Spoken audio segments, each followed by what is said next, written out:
Okay, simulan na natin ang cooking. Mga 2 tablespoons of oil.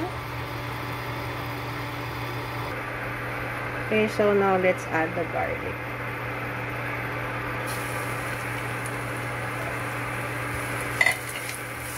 Hintayin lang natin siya mag-brown.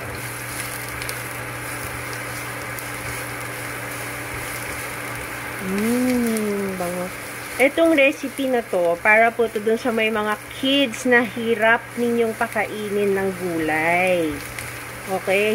Super simple recipe lang nito and kayang-kaya niya po ito gawin. Okay, so now medyo na brown na po yung ating garlic. Tanggalin lang natin siya. Kasi pwede natin siya gamitin for garnish. Okay. Kasi po, kaya ako to naisip tong recipe na to. Kasi yung anak ko, hirap pa kainin ng gulay. Pero etong gulay na to, favorite niya kainin. Okay, so now, let's add the sayote.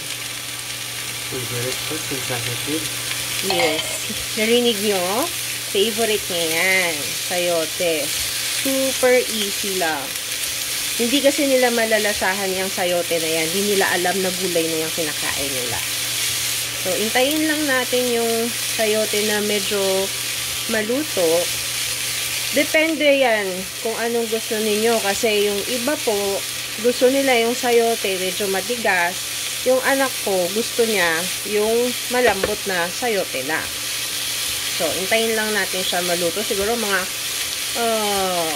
5 to 8 minutes siguro. I-saute nyo lang siya. In a medium heat. So, while waiting tayo dun sa sayote, buksan na natin tong Knorr crab and corn soup.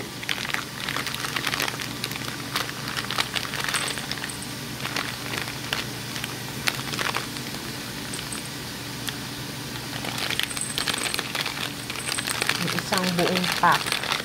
Lagyan lang natin siya ng 2 cups of water.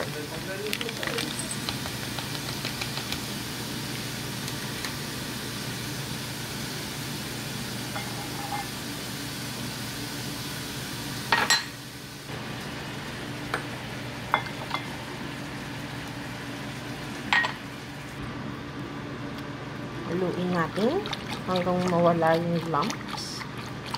Tapos, i-add lang natin siya pagka luto na yung sayote.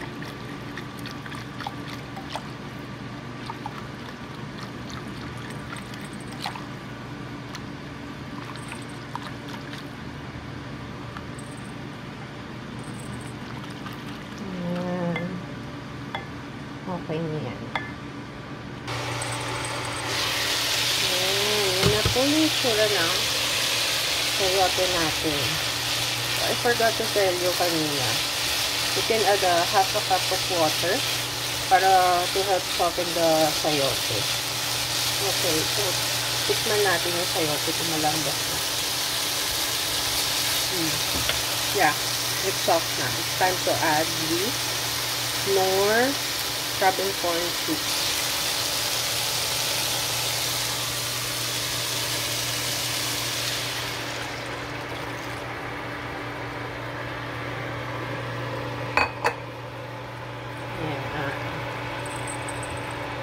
Mukhang medyo madami lang po yung water pero kasi nag-evaporate kasi magiging malapot yung sauce niya.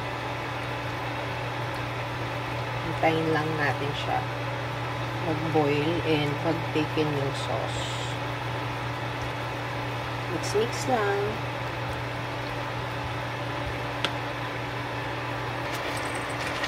Ayan. Nag-thicken na po yung sauce. Kita nyo. No need to add salt kasi for me, medyo salty na yan. Tama lang lasa. Tapos add tayo ng konting corn.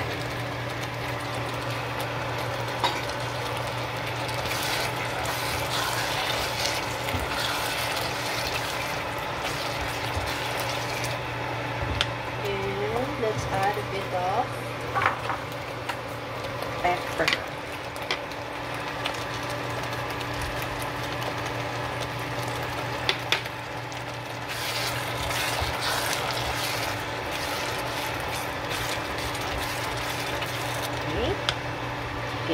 done. It's time to plate. Okay, now it's time to garnish na yung tinabi nating garlic.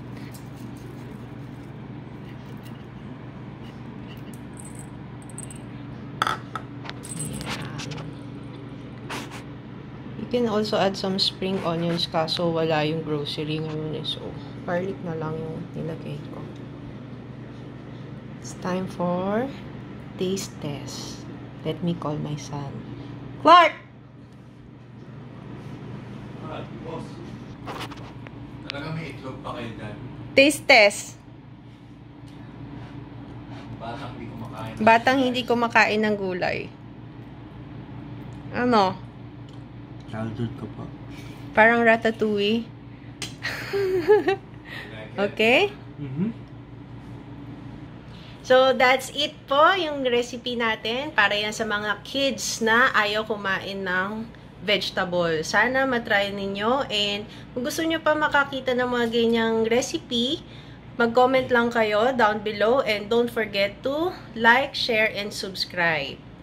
Okay, mga kasabaw, thank you po for watching. Don't forget, subscribe!